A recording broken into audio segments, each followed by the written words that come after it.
Class 10ৰ 2025 বৰ্ষত অৰ্থাৎ SSLCৰ Assamese চিলেবাছখন আলোচনা কৰিবলৈ লৈছোঁ। হয়, তোমালোকে ইতিমধ্যে যথেষ্ট সংখ্যক ষ্টুডেণ্টে ইয়াৰ চিলেবাছখন অলৰেডি তোমালোকে পাইছাই, কাৰণ এইখন ওলোৱা যথেষ্ট দিন হ'ল। আৰু তোমালোকৰ টেবুলৰ ফ্ৰণ্টত তোমালোকে মাৰি থৈছা, কিন্তু মই অকমানকে কৈ দিওঁ, আৰু কিছুমানে হয়তো নাজানিবলগীয়া কথা কিছুমান থাকিব পাৰে, সেইখিনিও মই তোমালোকক অৱগত কৰোৱাই দিম এই ভিডিঅ'টোৰ মাধ্যমেৰে। তোমালোকে ইতিমধ্যে গম পোৱাই যে তোমালোকৰ ইয়াৰ মাৰ্কিং চিষ্টেমটো যোৱা বছৰৰ দৰে, অৰ্থাৎ 2023 আৰু 24 বৰ্ষত যিটো ফাইনেল এক্সাম হৈছিলে SSLC ক্লাছ 10ৰ, সেই তাৰ গতে সেম আছে, বাট ইয়াৰ নাম্বাৰখিনি ডিষ্ট্ৰিবিউট কৰি দিয়া নাই, কিন্তু সাল সলনি তেনেধৰণৰ হোৱা নাই। প্ৰথম কলমটোত ঔদ্যোগিক সমাহা, ভাৰতীয় সংস্কৃতি, অসমৰ জনগোষ্ঠী গাঁথনি আৰু সংস্কৃতি, ইণ্টাৰনেটৰ তিতা মিঠা, অৰুণিমা সিনহা, অৰণ্যৰ যাত্ৰা, পাশ্চাত্যৰ এভুমুকি, গদ্যাংশত তোমালোকৰ বৰগীত মাধৱদেৱৰ, জিকিৰ, প্ৰশস্তি, মই অসমীয়া, দৃষ্টান্তৰ, আৰু ব্যাকৰণত তোমালোকৰ নৱম শ্ৰেণী ব্যাকৰণৰ উপৰিও সমাস, সন্ধি, বাক্য পৰিৱৰ্তন, সৰল, যৌগিক, জটিল, নত্যবিধি আৰু সত্যবিধি, জ্যোতিষ চিহ্নৰ ব্যৱহাৰ, খণ্ড বাক্য, জতুৱা ঠাঁচ, বিপৰীতাৰ্থক শব্দ, এটা শব্দত প্ৰকাশ কৰা আৰু প্ৰত্যয়। ইয়াৰ উপৰিও তোমালোকৰ 7 নম্বৰ কলমৰ পৰা আছে ভাৱ সম্প্ৰসাৰণ কৰা, অৰ্থাৎ ভাৱ সম্প্ৰসাৰণ, প্ৰতিবেদন, আবেদন লিখন।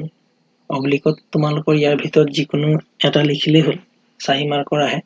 ভাৱ সম্প্ৰসাৰণ কৰাটো মোৰ হিচাপত বেষ্ট হয়, সময় কম লগা হয় ইয়াত। ৰচনা, দ্ৰুতপাঠ, অপঠিত গদ্যাংশ, বিখ্যাত যুগ, প্ৰাচীন ভাৰতীয় শিক্ষা, গদ্যাংশত কানাই চাতৰি, ধৰ ঝাৰু ধৰ ভাই। আকৌ 12 নম্বৰ কলমত তোমালোকৰ আকৌ ব্যাকৰণ, যিটো 7 মাৰ্কৰ আহিব তোমালোকৰ। নৱম শ্ৰেণীৰ উপৰিও ভুল বাক্যৰ শুধৰণি, উপসৰ্গ, অনুসৰ্গ, সমাৰ্থক শব্দ, পুৰণি শব্দৰ আধুনিক ৰূপ, টোটেল 7 মাৰ্কৰ আহিব। আৰু ছন্দ 13 নম্বৰ কলমত 4 মাৰ্কৰ ছন্দ আহিব। এইখন মাৰ্ক ডিষ্ট্ৰিবিউচনৰ পেনেল। গদ্যাংশত 25 মাৰ্ক, অৰ্থাৎ গদ্য 25 মাৰ্কৰ আহিব, পদ্য 18, ব্যাকৰণ 10, ৰচনা 10। এখন 2025ৰ হয়, অৰ্থাৎ তোমালোকে যিখন চাৰ্ট ইয়াৰ আগত চালা সেইখনত মাৰ্ক কৰি দিয়া নাই, তোমালোকৰ কাৰিকুলামত এইখন স্পষ্টভাৱে লিখি দিছে। তোমালোকে যদি 2023 বৰ্ষত চাবলৈ যোৱা, অৰ্থাৎ 2023 আৰু 24 যদি চাবলৈ যোৱা, ইয়াত তেনেকে মাৰ্কখিনি ডিষ্ট্ৰিবিউট কৰি দিছিলে। চোৱা, তাৰপৰা পদ্যত কিমান আহিব, গদ্যত কিমান আহিব, যিটো 6 নম্বৰ কলমত তোমালোকৰ ব্যাকৰণ আছে, ইয়াত 10 মাৰ্কৰ আহিব, ইয়াত স্পষ্টকে দি দিছে। এইখন তোমালোকৰ যোৱা বছৰৰ হয়, 2025 বৰ্ষৰ নহয়। ইয়াত চন্দ্ৰৰ 4 মাৰ্কৰ আছে, ডিষ্ট্ৰিবিউট খিনি একেই আছে, জাষ্ট তোমালোকৰ মাৰ্কিংটো টোটেল 3 মাৰ্ক কমি গৈছে।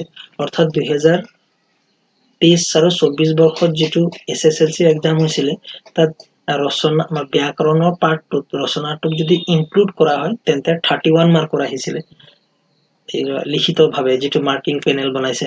আৰু 2025 বৰ্ষৰ যিটো তোমালোকৰ ৰচনা ইনক্লুড কৰি ব্যাকৰণ বনোৱা হৈছে, তোমালোকৰ 29 মাৰ্কৰ আহিছে।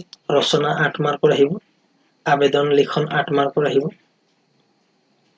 দ্ৰুতপাঠ তোমালোকৰ 10 মাৰ্কৰ আহিব, টোটেল 75 মাৰ্ক হ'ল। ইয়াত খ বিভাগত গদ্যৰ 10 মাৰ্ক, পদ্যৰ 8 মাৰ্ক, আৰু ব্যাকৰণ 7 মাৰ্ক, 25 মাৰ্ক, সৰ্বমুঠ 100 মাৰ্ক।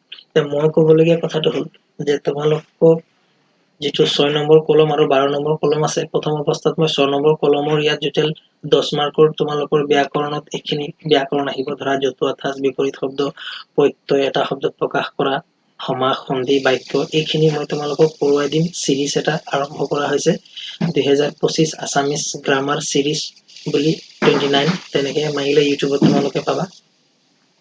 তোমালোকৰ একেবাৰে কমন আহিব পৰাকে, অৰ্থাৎ কোনো ধৰণৰ বেলেগ চৰ্চলৈ নগৈ ইয়াক 23 মাৰ্কৰ মই ভিডিঅ' কেইটামান বনাইছো, তাতে তোমালোকে গৈ এই ভিডিঅ'খিনি ডাউনলোড কৰি ল'বা বা তোমালোকে চাবা, আৰু সেইখিনি পৰা পঢ়িলে তোমালোকে ইয়াত 10 মাৰ্ক ইয়াত পাবা। আৰু ইয়াৰ যিটো 12 নম্বৰ কলম, 12 নম্বৰ কলমত যিখিনি তোমালোকৰ গ্ৰামাৰ আছে, সেই গ্ৰামাৰ খিনি তোমালোকক মই দিবলৈ চেষ্টা কৰিম। অৰ্থাৎ 29 মাৰ্ক যাতে তোমালোকে পাব পাৰা, তেনেধৰণৰ এটা চিৰিজ বনোৱা হৈছে। যাক যদি তোমালোকে পাব বিচাৰা তেন্তে চেনেলটো ছাবস্ক্ৰাইব কৰি ল'বা। ধন্যবাদ।